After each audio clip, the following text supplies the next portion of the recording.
Chapter 1. Call the Wild. Old longings, nomadic leap, chafing at custom's chain, again from its brumal sleep wakens the Farron strain. Buck did not read the newspapers, or he would have known that trouble was brewing, not alone for himself, but for every Tidewater dog, strong of muscle, with a warm, long hair from Puget Sound to San Diego, because men, groping in the Arctic darkness, had found a yellow metal, because steamship and transportation companies were booming the find, thousands of men were rushing into the Northland. These men wanted dogs, and the dogs they wanted were heavy dogs, strong muscles by which to toil, and furry coats to protect them from the frost. Buck lived at a big house in the sun-kissed Santa Clara Valley. Judge Miller's place, it was called. It stood back from the road, half hidden among the trees, through which glimpses could be caught of the wide, cool veranda that ran around its four sides. The house was approached by gravel driveways which wound about through widespread lawns under the interlacing boughs of tall poplars. At the rear, things were on an even more spacious scale than the front. There were great stables, where a dozen grooms and boys held forth, rows of vine-clad servants' cottages, and an endless and orderly array of outhouses, long grape arbors, green pastures, orchard and berry patches. Then there was a pumping plant for the artisan well, and the big cement tank where Judge Miller's boys took their morning plunge and kept cool in the hot afternoon.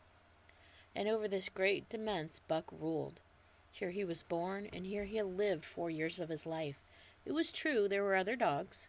They could not be but other dogs in such a vast place, but they did not count.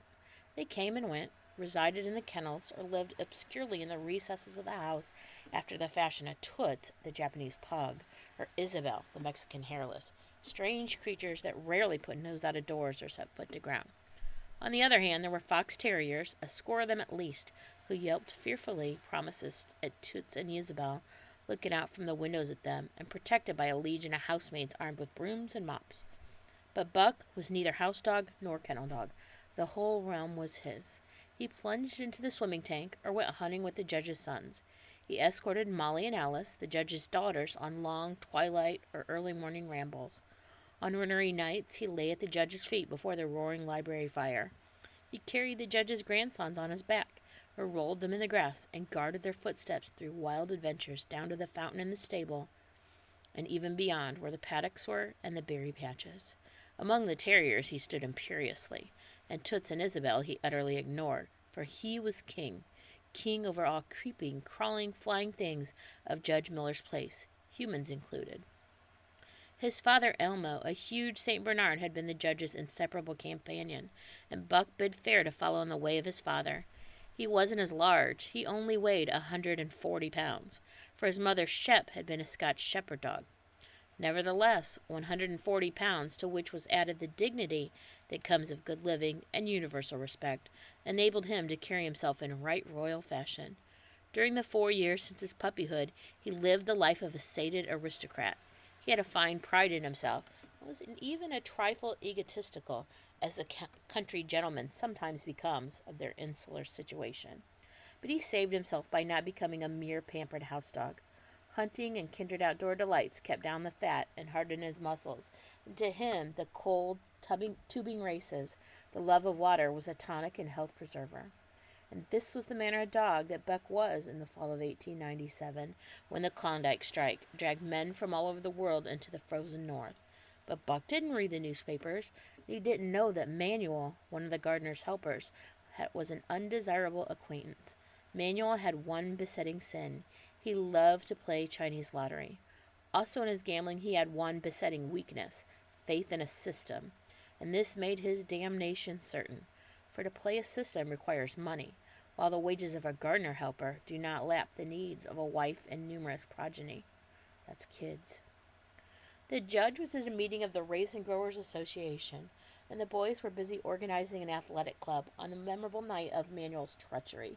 No one saw him and Buck go off on the orchard on what Buck imagined was merely a stroll, and with the exception of a solitary man, no one saw them arrive at the little flag station known as College Park. This man talked with Manuel, and the money chinked between them. "You might wrap up the goods before you deliver 'em," the stranger said gruffly, and Manuel doubled up a piece of stout rope around Buck's neck under the collar. "Twist him, and you'll choke 'em plenty," said Manuel, and the stranger grunted a ready affirmative. Buck accepted the rope with quiet dignity, To be sure, it was an unwanted performance, but he learned to trust men he knew, and to give credit for a wisdom that outreached his own. But when the end of the rope were placed in the stranger's hands, he growled menacingly. He'd merely intimidated his displeasure, and pride, believing that to intimidate was to command. But to his surprise, the rope tightened around his neck, shutting off his breath. In quick rage, he sprang at the man, who met him halfway and grappled him so close by the throat with a deft twist, threw him on his back. Then the rope tightened mercilessly while Buck struggled in a fury, his tongue lolling out of his mouth and his great chest panting futilely. Never in all his life had he been so vitally treated, and never in all his life had he been so angry. But his strength ebbed, his eyes glazed, and he knew nothing when the train was flagged and 2 men threw him into the baggage car. The next he knew, he was dimly aware that his tongue was hurting, and that he had been jolted along in some kind of conveyance. The hoarse shriek of a locomotive whistling at a crossing told him where he was. He had traveled too often with the judge to not know the sensation of riding in a baggage car. He opened his eyes, and into them came the unbridled anger of a kidnapped king. The man sprang for his throat, but Buck was too quick for him. His jaws closed on the hand, and they didn't relax till his senses were choked out of him once more.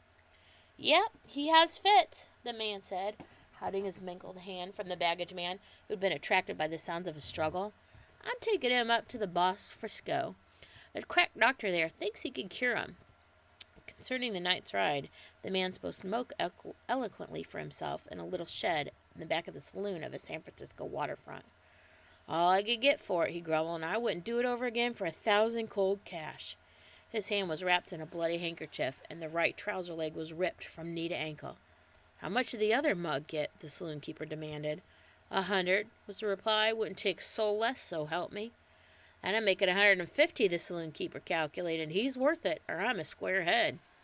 The kidnapper undid the bloody wrappings and looked at his lacerated hand. "If I don't get the hydrophoby, it'll be because you were born to hang," laughed the saloon keeper. "Here, let me lend you a hand before you pull your freight," he added.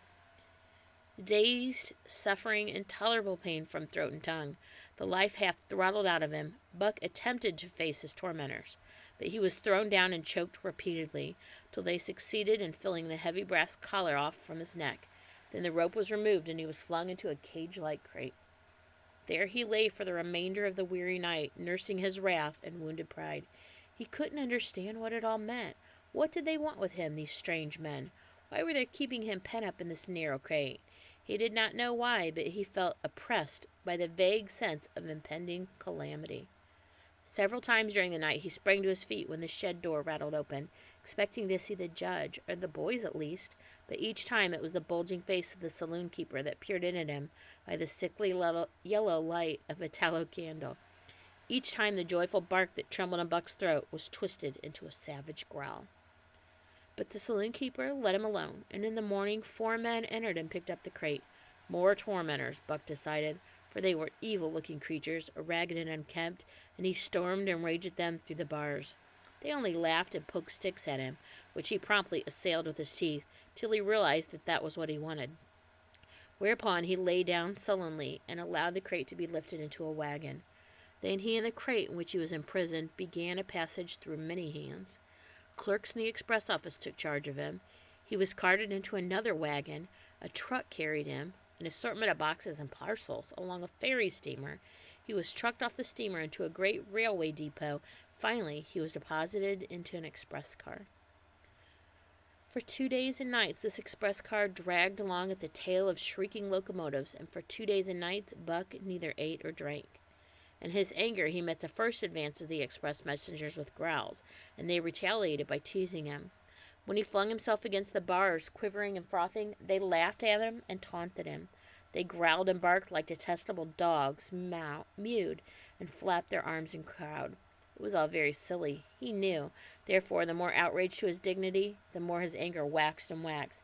He didn't mind the hunger so much, but the lack of water caused him severe suffering, and fanned his wrath to fever pitch. For that matter, high-strung and finely sensitive, the ill treatment that had flung him into a fever was fed by the inflammation of his parched, swollen throat and tongue. He was glad of one thing. The rope was off his neck. That had given them an unfair advantage, but now that it was off, he would show them. They'd never get another rope around his neck. Upon that he was resolved. For 2 days and nights he neither ate or drank, and during those 2 days and nights of torment he accumulated a fund of wrath that boded ill if whoever first fell foul of him. His eyes turned bloodshot, and he was metamorphosed into a raging fiend. So changed was he that the judge himself wouldn't have recognized him, and the express messengers breathed with relief when they bundled him off the train at Seattle.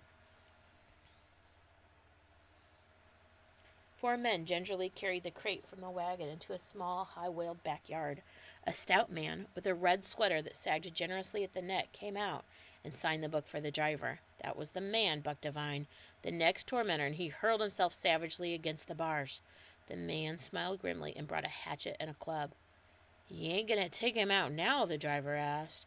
"Sure," the man replied, driving the hatchet into the crate for a pry. There was an instantaneous scattering of the 4 men who had carried it, and on the safe perches of the wall they prepared to watch the performance. Buck rushed at the splintering wood, sinking his teeth into it, surging and wrestling with it. Whenever the hatchet fell on the outside, he was there on the inside, snarling and growling, as furious, anxious to get out as the man in the red sweater was calmly intent on getting him out. "Now, you red-eyed devil," he said, when he made an opening sufficient for the passage of Buck's body. At the same time, he dropped the hatchet and shifted the club to his right hand. Buck was truly a red-eyed devil, and he drew himself together for the spring, hair bristling, mouth foaming, mad glitter in his bloodshot eyes. Straight at the man he launched 140 pounds of fury, surcharged with the pent passion of 2 days and nights. And mid-air, just as his jaws were about to close on the man, he received a shock that checked his body and brought his teeth together with an agonizing clip. He whirled over, fetching the ground on his back and side. He'd never been struck by a club in his life, and he didn't understand. With a snarl that was part bark and more scream, he was again on his feet and launched into the air. And again the shock came when he was brought crushingly to the ground. This time he was aware that it was the club, but his madness that knew no caution. 12 times he charged, and as often the club broke the charge and smashed down. After a particularly fierce blow, he crawled to his feet, too dazed to rush. He staggered limply about, blood flowing from the nose, mouth, and ears, his beautiful coat sprayed and flecked with bloody slaver. The man advanced, and he deliberately dealt him a frightful blow on the nose. All the pain he endured was nothing compared with the exquisite agony of this. With a roar that was almost lion-like in its ferocity, he again hurled himself at the man, but the man, shifting the club from right to left, coolly caught him by the underjaw, at the same time wrenching downward and backward. Buck described a complete circle in the air, half of another, and crashed to the ground on his head and chest. For the last time he rushed, and the man struck the shrewd blow he had purposely withheld for so long. Buck crumpled and went down, knocked utterly senseless.